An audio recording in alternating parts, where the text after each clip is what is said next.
En el día de hoy vamos a hablar de la segunda función superior que el cuerpo evolucionado en el que han emergido nuevas funciones en el cuerpo evolucionado del hombre puede realizar. Ya en la clase pasada nosotros vimos una de esas funciones, la función cognoscitiva. Incluso vimos que la función cognoscitiva es mucho más amplio de lo que pensábamos, porque no hay solamente la cuestión del pensamiento lógico, pensamiento racional, pensamiento con el que se piensa la ciencia, la filosofía, sino que existen otras formas de pensamiento que también contribuyen a partes muy esenciales de la vida humana. Así que nosotros vimos que también podríamos aprovechar, como en el pasado se aprovechaba, el pensamiento que hemos llamado pensamiento mítico o mítico racional. Y nosotros vimos, y ya esto está en DVD, en la biblioteca, cómo hay una serie de reglas que distinguen el proceso del pensamiento lógico del proceso del pensamiento mítico. Porque en general el proceso del pensamiento lógico, aunque lentamente lo aprendemos, pero casi nadie aprende realmente a poder utilizar hoy en día el pensamiento mítico. Y esto ha contribuido, entre otras cosas, a que, por ejemplo, la religión, que se basa tanto en el pensamiento mítico, decaiga. Ciertas formas de arte que usan mucho el pensamiento mítico también pueden decaer porque ya no entendemos el pensamiento mítico. Así que la creatividad, la fantasía se desarrolla muy a menudo por un tipo de pensamiento que no es el pensamiento lógico. Y todas estas cosas las estuvimos examinando, no podemos detenernos más en esto, pero es una introducción para que ustedes vean qué es el hombre, que es lo que hemos estado tratando de examinar con más cuidado en esta introducción. Pero ahora tenemos que avanzar hacia la segunda función del hombre. El conocimiento, las funciones superiores, ¿verdad? El conocimiento, comparándolo, es como si el mundo, con esa puerta abierta, por ejemplo, entrara hacia nosotros y nosotros viéramos cómo es el mundo. Estamos conociendo. O sea, el conocimiento es como si el mundo exterior entrara en nosotros. Pero esta segunda gran función que tienen todos los animales es la acción. Y la acción es como el otro lado de la moneda. Es como si nosotros de aquí saliéramos al mundo. ¿Para qué? Para dos cosas. Para aprovecharnos de él, porque lo necesitamos. Y segundo, para poder utilizarlo mejor, transformar el mundo. Y nosotros transformamos las plantas en muebles o en leña. Transformamos alimentos que no se podrían comer crudos, los transformamos en alimentos que se pueden comer. Para nuestra facilidad transformamos algunos metales en instrumentos. Transformamos el mundo. Acción. Así que nosotros tenemos que estudiar la acción del hombre. Ya nosotros vimos entonces que esta acción del hombre pertenece a la naturaleza humana. Es decir, el organismo evolucionado en el cual han emergido nuevas funciones logra dos cosas y hasta tres. La primera cosa, logra conocer. en una forma que no lo hacen ni los animales. Y la segunda cosa que hace, actuar, pero actuar en una forma que tampoco los animales pueden actuar. De eso es lo que nos vamos a estar ocupando hoy. Hay una tercera función, que es que en esa interacción de conocer y de actuar, se produce una repercusión en el cuerpo que nos gusta o nos desagrada. Son las emociones, los sentimientos, los afectos. Y sería como una tercera y muy importante función superior que tienen los seres humanos.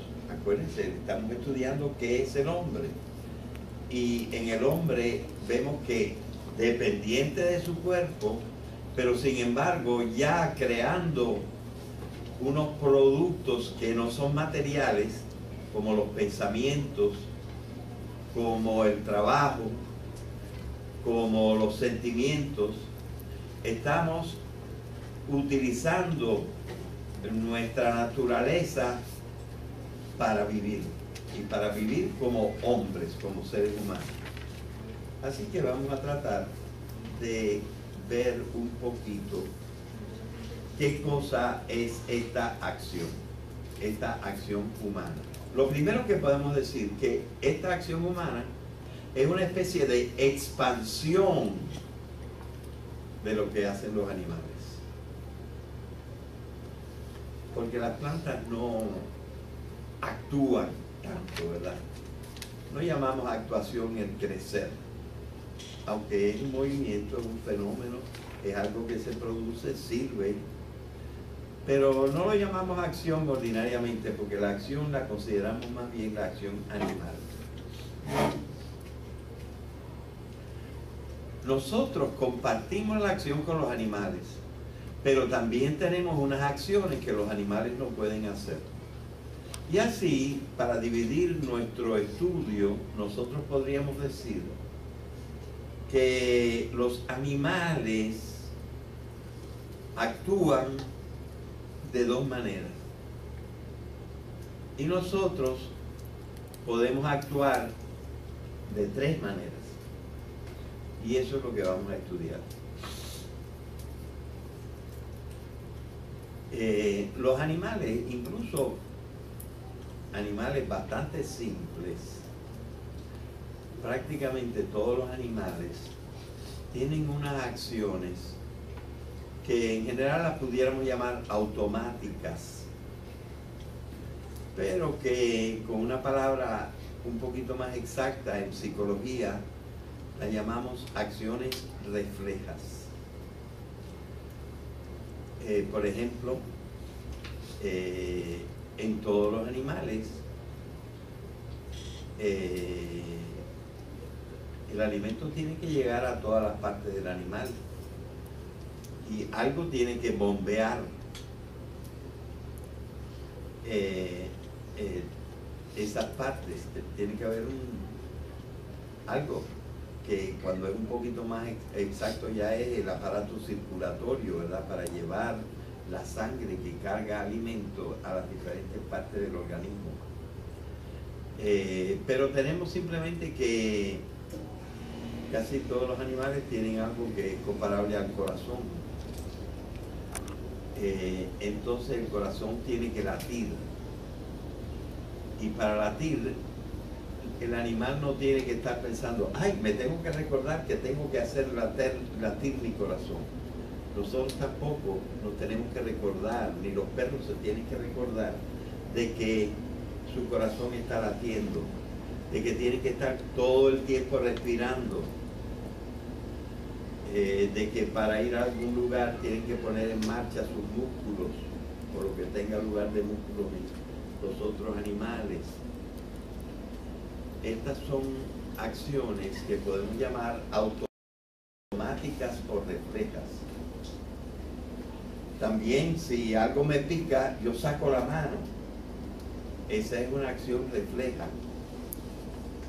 Y hay muchísimos ejemplos de esa cosa. Pero las acciones reflejas también están integradas con acciones más complicadas en los animales. A estas que exigen mayor progreso en el organismo, los llamamos instintos. Yo creo hasta que animales muy simples tienen instintos. Y así las abejas, utilizando la luz del sol, logran llegar hasta donde encuentran alimento en las flores para sus panales. Y son instintos muy simples, son instintos de orientación y de otro tipo. Pero ya no son acciones automáticas, reflejas. Tienen que activar los sentidos y se hacen a determinadas horas y parecen tener hasta un propósito que ellos no saben para qué, pero finalmente es para alimentar a sus crías. Así que estas son cuestiones instintivas. En animales un poquito más adelantados, aunque en estos mismos también, encontramos otro tipo de actividad mucho más complejo. A este tipo de actividad más complejo lo llamamos instinto. Y por ejemplo hay instintos de procreación, que en los animales son prácticamente todos instintos sexuales.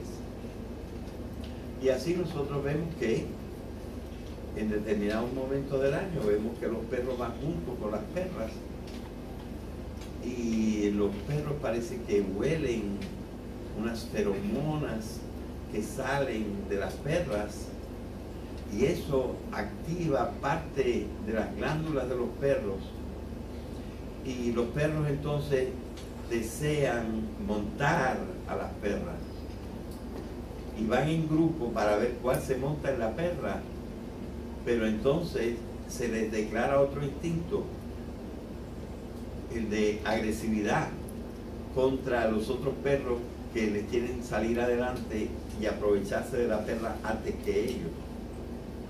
Así que se establecen una serie de instintos. Algunos tienen que defenderse, huyen, tienen miedo, entonces viene el instinto de protegerse. Y estos instintos evidentemente ya son mucho más complicados. Exigen la visión, exigen lo auditivo, exigen la activación de ciertas glándulas, etcétera, etcétera. Así que esta es la actividad más compleja a la que suelen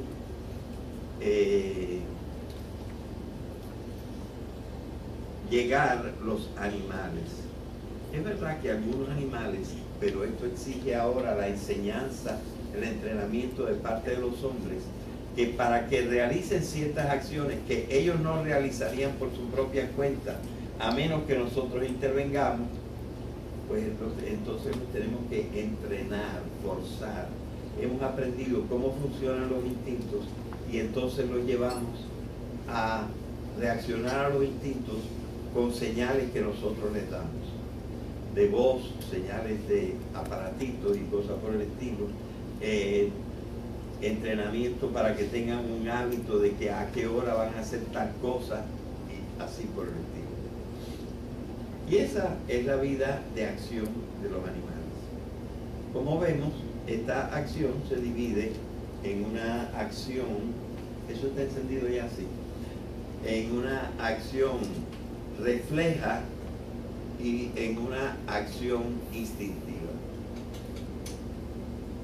Pero como el organismo del hombre ha evolucionado y se ha complexificado, pues el hombre tiene capacidades y unas capacidades diferentes que al parecer en el mundo entero solamente el hombre tiene, o otros seres que sean muy parecidos a los hombres también tendrían este tipo de reacción, que es una acción que llamamos racional.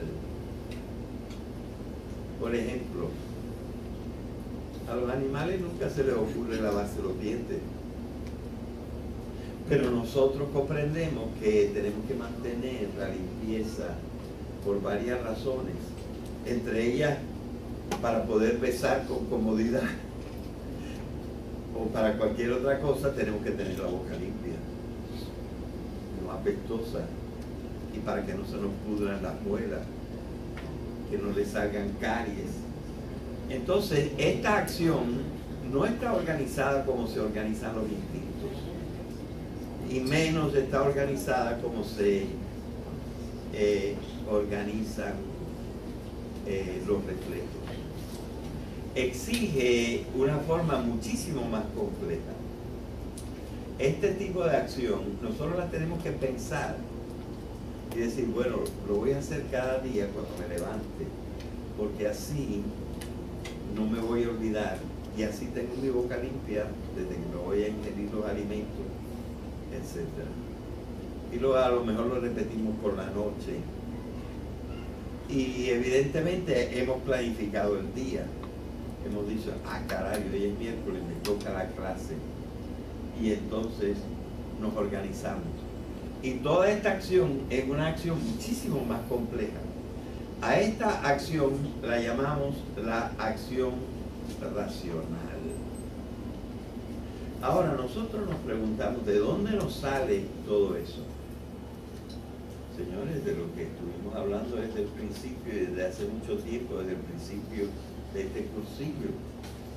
Todo eso sale del organismo humano. Y en especial de una parte del organismo humano que se llama el sistema nervioso.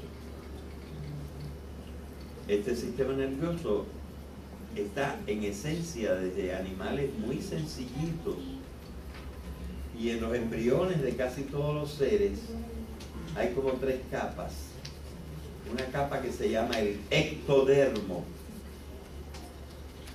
que se va a transformar en la piel, en los nervios y en el cerebro. Una parte que se llama el mesodermo, que se va a transformar en los músculos y en los huesos.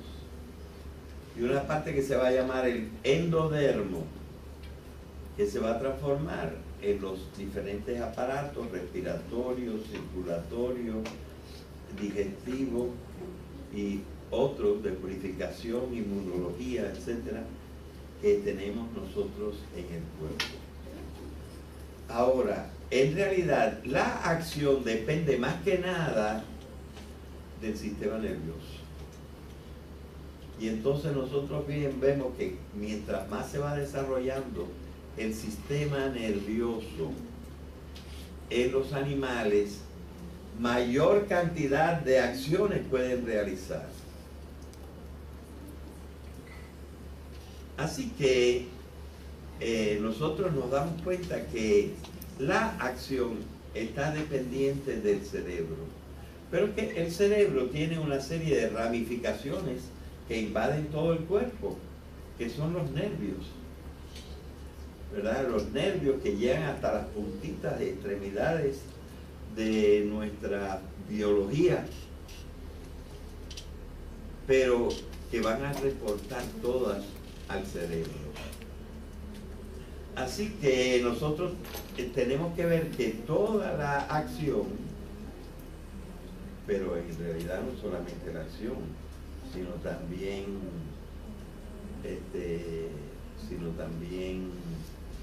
el conocimiento, todo está efectuado por el cerebro.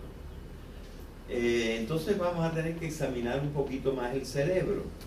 Hay ciertas cosas que probablemente ustedes no conocen de ello y que podríamos explicar.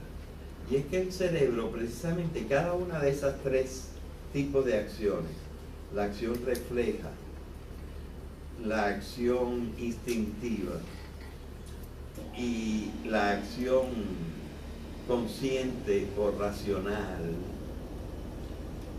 se producen en partes diferentes del cerebro. Así que apágame la luz y vamos a mostrar cómo parece que está estructurado el cerebro. Apágame la luz ahí. Bien.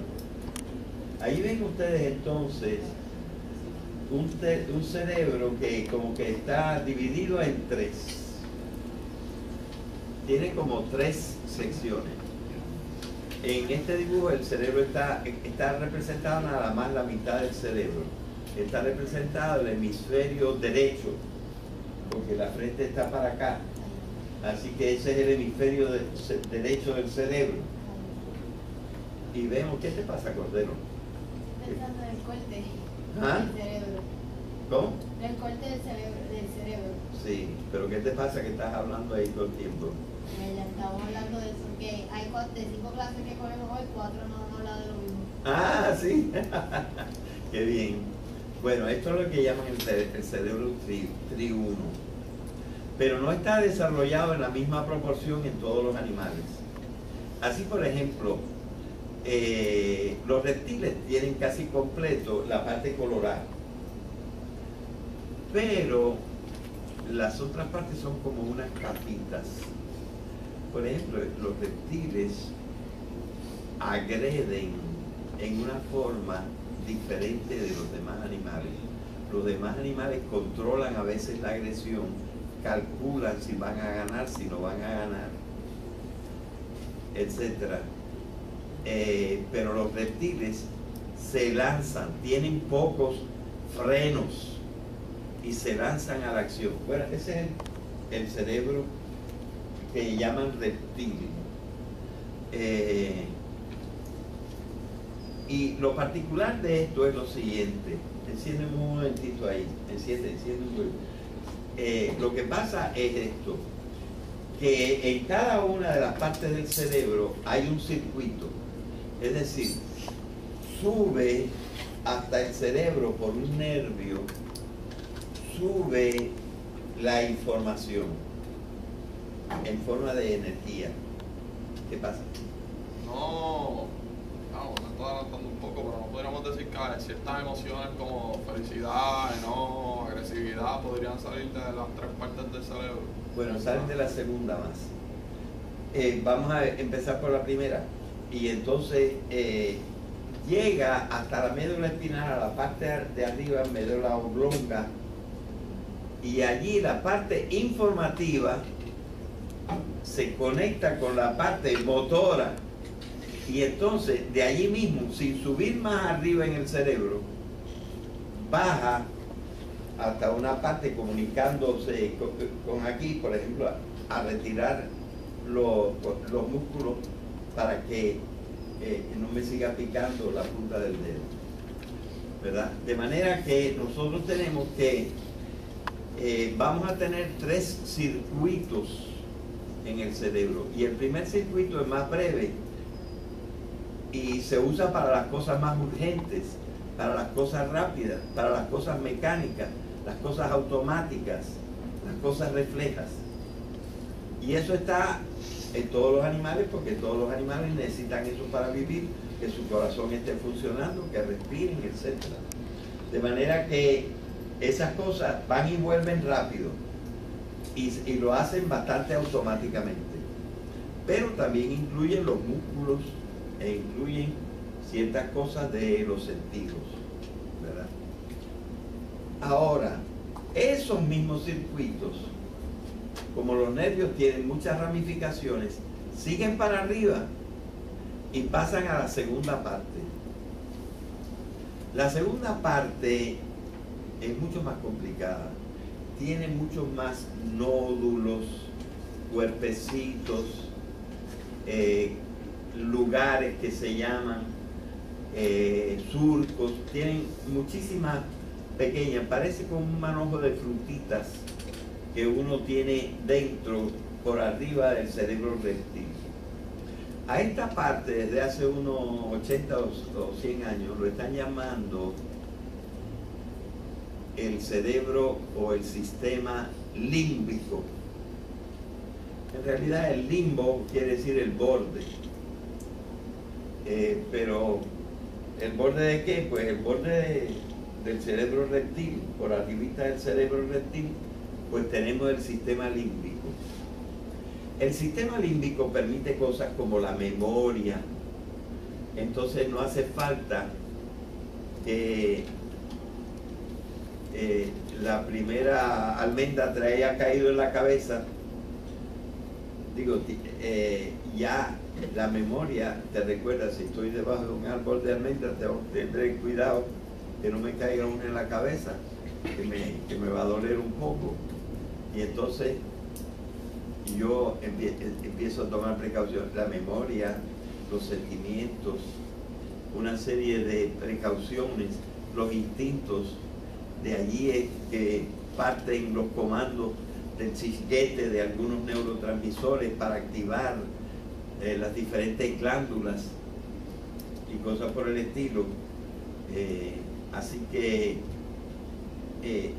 hay ya una serie de otras acciones, eso por ejemplo en el instinto sexual, e incluso después vuelve como en feedback al mismo sistema límbico, a otras partes, porque hay unos núcleos que se llaman los núcleos del placer.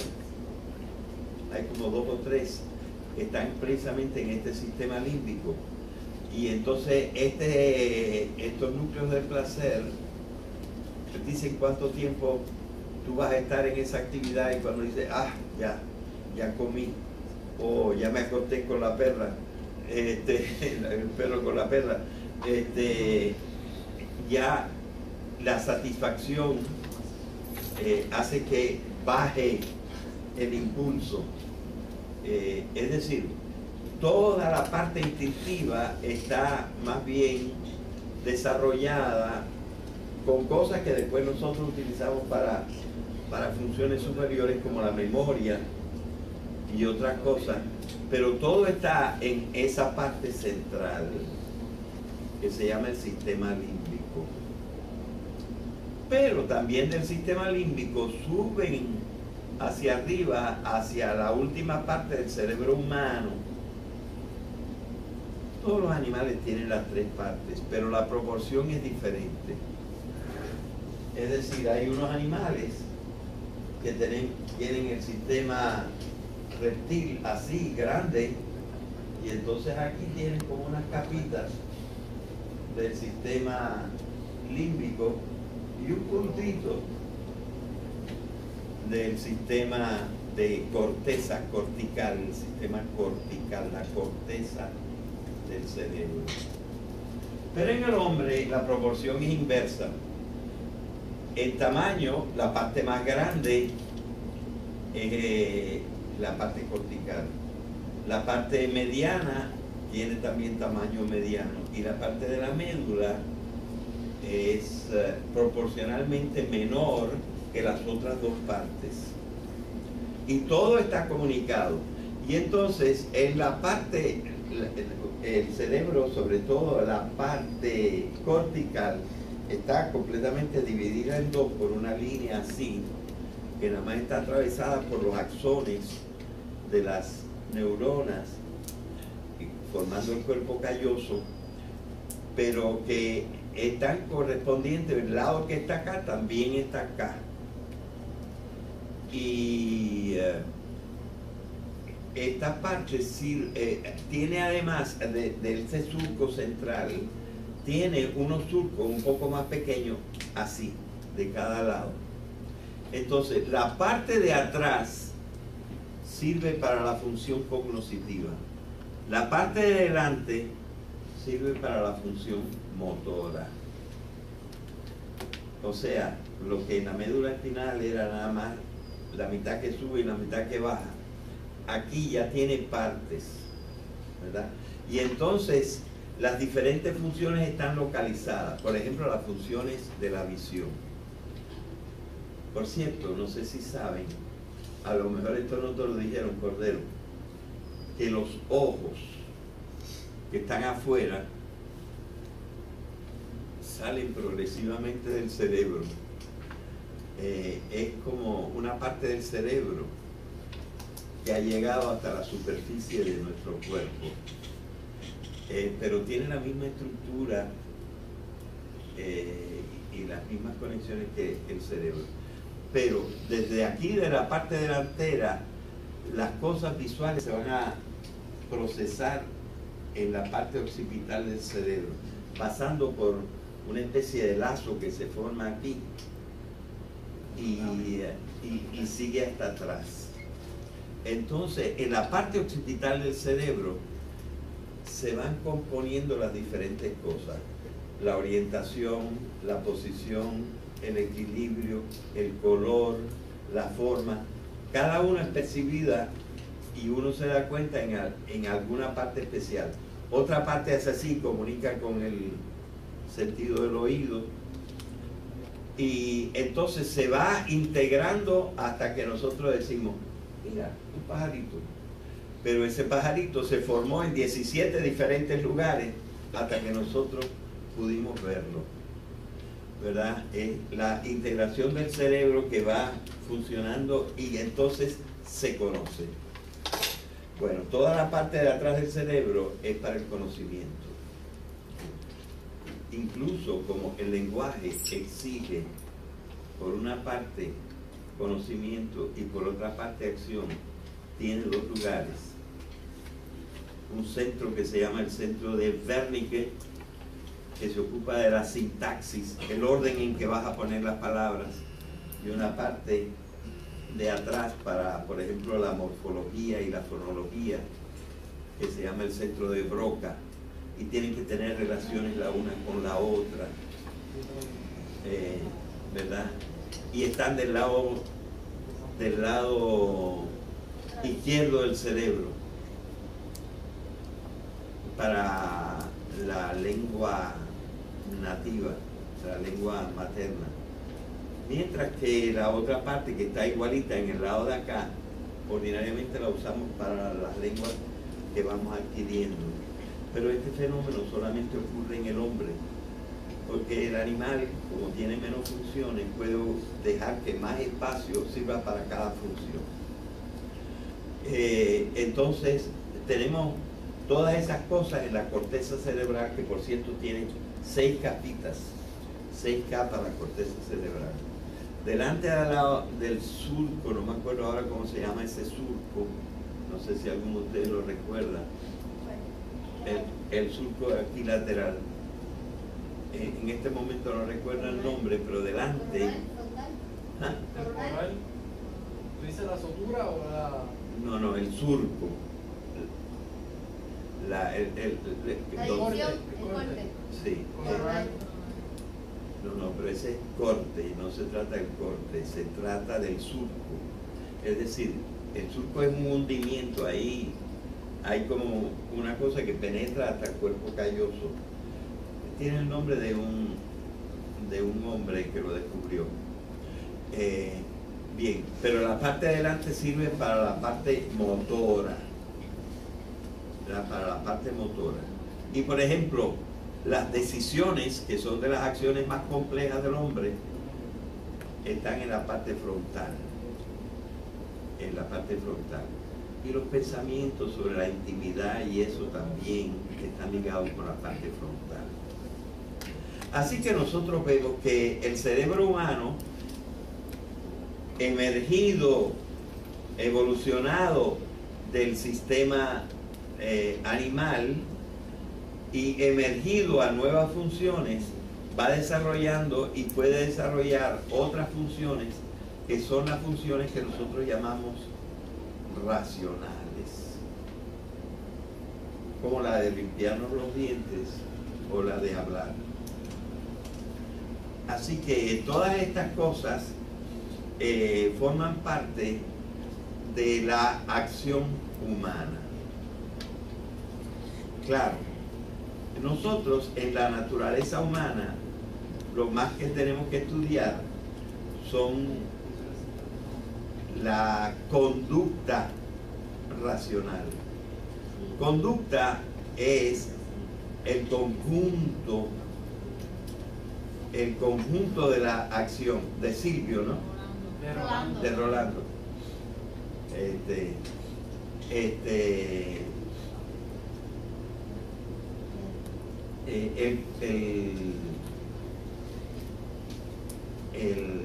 la conducta racional.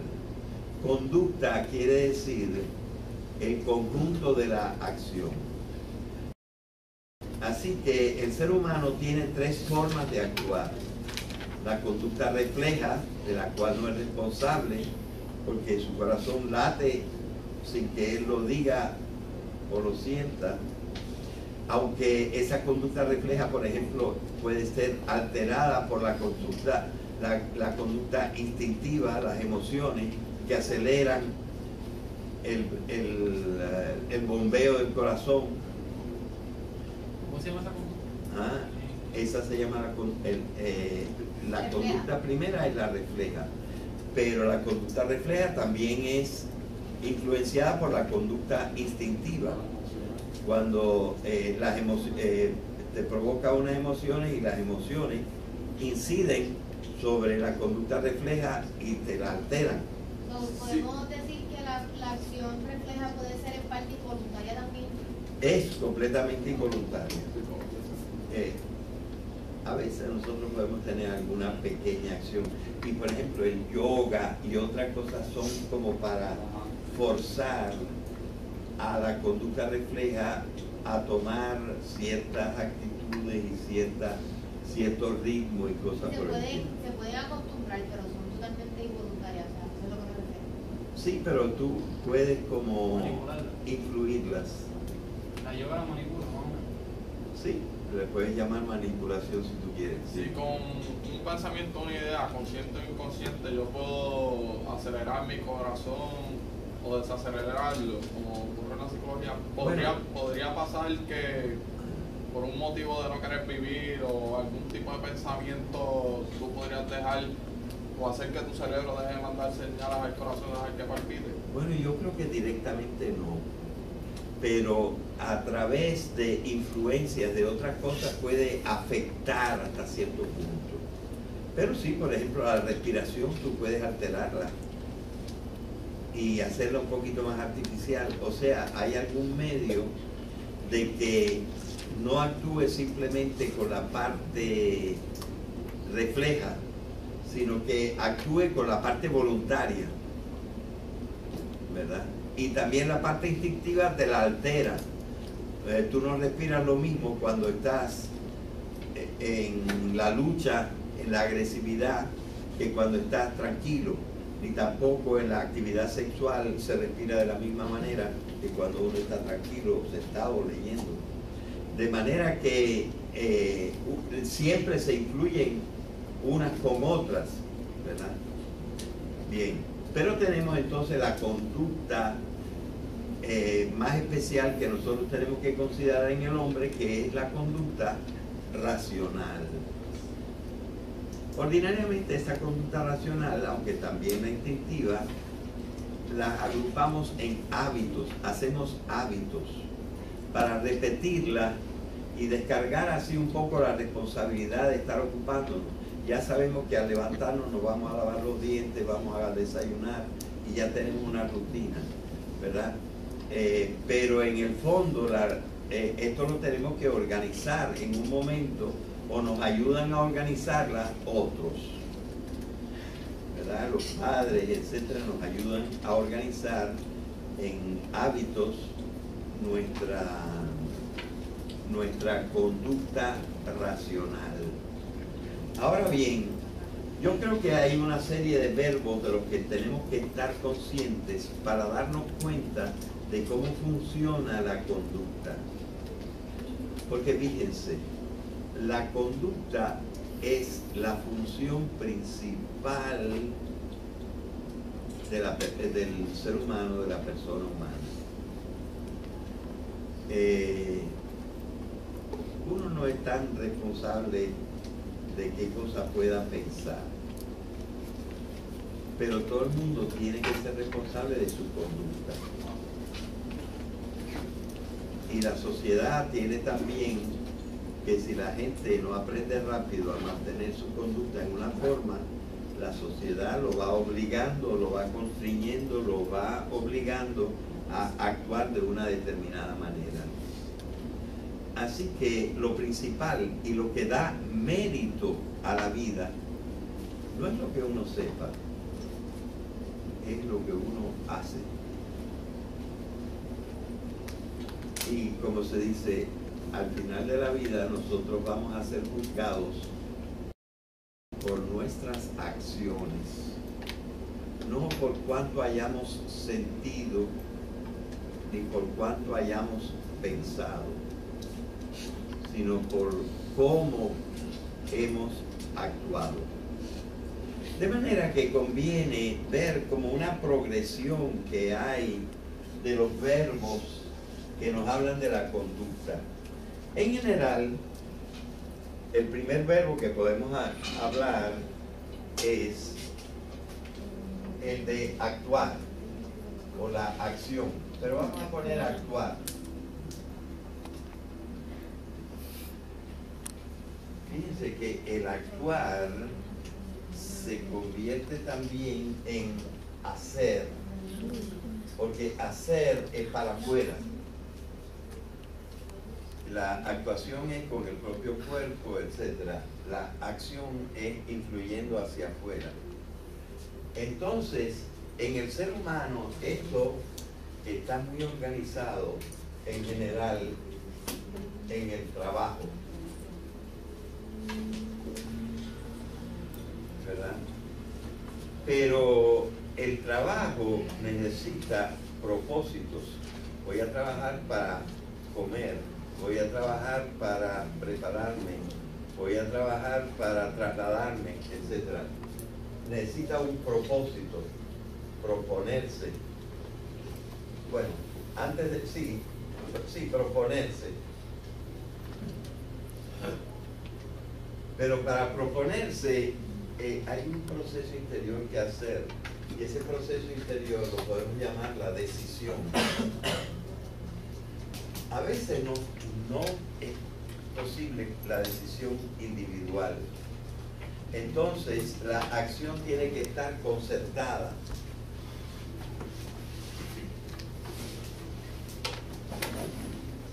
Pero finalmente, por el propósito, la acción tiene que tener una finalidad. Y la finalidad principal que nosotros podemos desarrollar es el amor. Y en fin, el principio, desde la actuación y el hacer hasta acá, la finalidad es el amor. Desgraciadamente, las ciencias no se ocupan demasiado de esta parte. La psicología sí un poco más. Pero la acción humana, muchísimo más que la de los animales, se distingue por las finalidades que se proponen, ¿verdad? Así que esta es la acción humana y está muy desarrollada y hay que estudiarla muy en especial. Y como nosotros decimos que esta acción humana necesariamente cuando el hombre está completo debe terminar en el amor, vamos a dedicarle la clase siguiente a hablar del amor como la finalidad de la vida. O sea, el conocimiento es como si el mundo exterior entrara en nosotros. Pero esta segunda gran función que tienen todos los animales es la acción. Y la acción es como el otro lado de la moneda. Es como si nosotros de aquí saliéramos al mundo. ¿Para qué? Para dos cosas. Para aprovecharnos de él, porque lo necesitamos. Y segundo, para poder utilizarlo mejor, transformar el mundo. Y nosotros transformamos las plantas en muebles o en leña. Transformamos alimentos que no se podrían comer crudos, los transformamos en alimentos que se pueden comer. para nuestra facilidad transformamos algunos metales en instrumentos. Transformamos el mundo, acción. Así que nosotros tenemos que estudiar la acción del hombre. Ya nosotros vimos entonces que esta acción del hombre pertenece a la naturaleza humana. Es decir, el organismo evolucionado en el cual han emergido nuevas funciones logra ver un poquito qué cosa es esta acción humana. Lo primero que podemos decir que esta acción humana es una especie de expansión de lo que hacen los animales. Porque las plantas no actúan tanto, ¿verdad? No llamamos actuación el crecer, aunque es un movimiento, es un fenómeno, es algo que se produce, sirve, pero no lo llamamos acción ordinariamente, porque la acción la consideramos más bien la acción animal. Nosotros compartimos la acción con los animales, pero también tenemos unas acciones que los animales no pueden hacer. Y así, para dividir nuestro estudio, nosotros podríamos decir que los animales actúan de dos maneras. Y nosotros podemos actuar de tres maneras. Y eso es lo que vamos a estudiar. Los animales, incluso animales bastante simples, prácticamente todos los animales tienen unas acciones que en general las pudiéramos llamar automáticas, pero que con una palabra un poquito más exacta,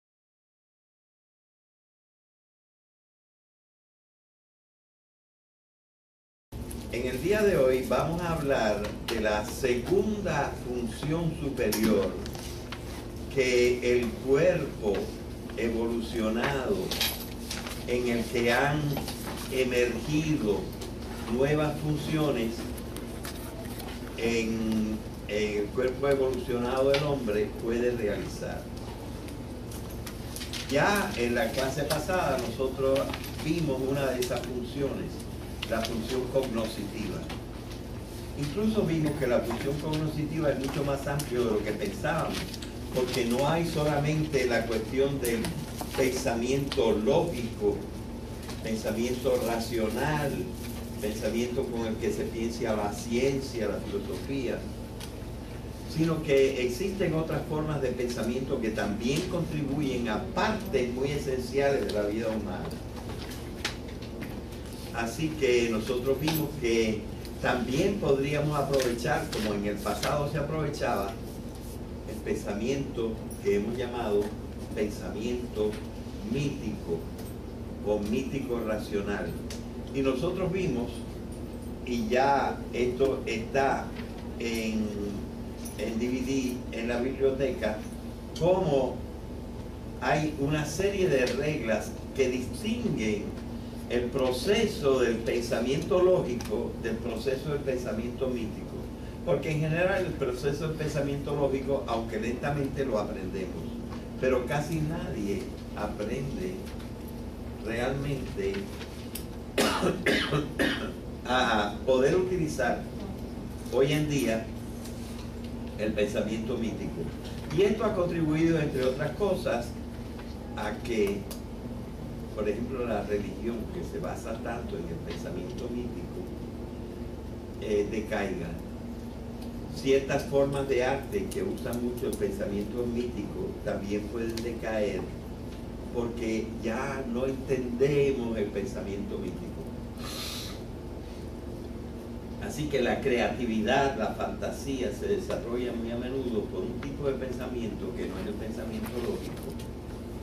Y todas estas cosas las estuvimos examinando, no podemos detenernos más en esto, pero es una introducción para que ustedes vean qué es el hombre, que es lo que hemos estado tratando de examinar con más cuidado en esta introducción. Pero ahora tenemos que avanzar hacia la segunda función del hombre. El conocimiento, las funciones superiores, ¿verdad? El conocimiento, comparándolo, es como si el mundo, con esa puerta abierta, por ejemplo, entrara hacia nosotros y nosotros viéramos cómo es el mundo. Estamos conociendo dos cosas y hasta tres. La primera cosa, logra conocer en una forma que no lo hacen ni los animales. Y la segunda cosa que hace, actuar, pero actuar en una forma que tampoco los animales pueden actuar. De eso es lo que nos vamos a estar ocupando hoy. Hay una tercera función, que es que en esa interacción de conocer y de actuar, se produce una repercusión en el cuerpo que nos gusta o nos desagrada. Son las emociones, los sentimientos, los afectos.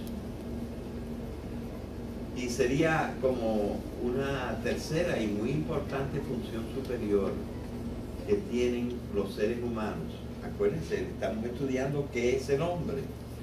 Y en el hombre vemos que, dependiente de su cuerpo, pero sin embargo ya creando unos productos que no son materiales, como los pensamientos, como el trabajo, como los sentimientos, estamos utilizando nuestra naturaleza para vivir, y para vivir como hombres, como seres humanos.